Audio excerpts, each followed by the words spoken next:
Hi friends, welcome to the great voice verse of Tatayya. నా పేరు వెంకటనారాయణ.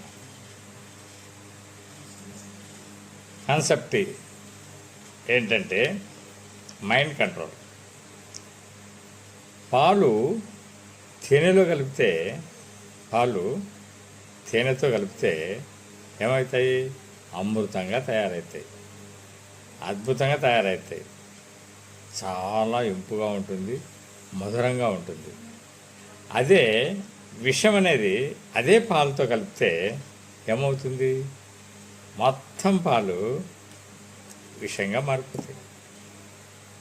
అదేవిధంగా మంచి ఆలోచనలు ఎప్పుడూ కూడా మనసును చక్కగా కరిగిస్తుంది.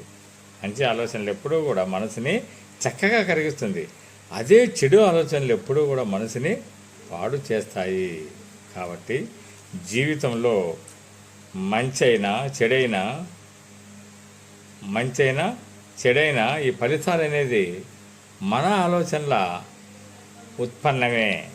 మనం ఎలా ఆలోచన చేస్తే అలాగా మన ఫలితాలు ఉంటాయి.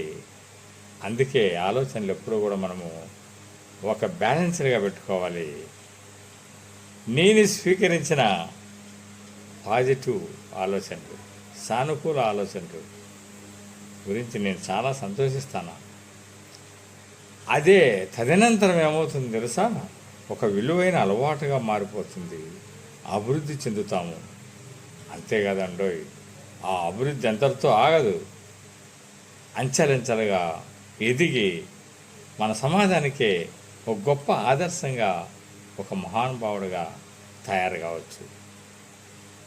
ఎప్పుడైనా సరే మనం ఏ ఆశయంతో, ఏ ఆలోచనలతో, ఏ పని లేకపోతే ఏ సంకల్పము, ఏ ఉద్దేశం, ఏ విజన్తో మనం ఉన్నామో అది నెరవేర్చుకోవాలంటే మన ఆలోచనలే.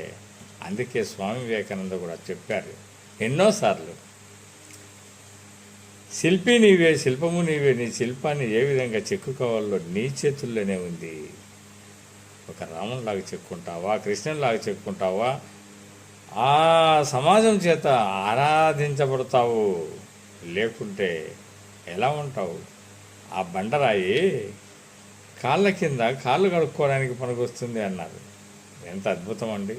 కాబట్టి ఎప్పుడూ కూడా మన ఆలోచనలని ఇష్టం వచ్చినట్లు వదిలేయకూడదు. మన ఆలోచనలు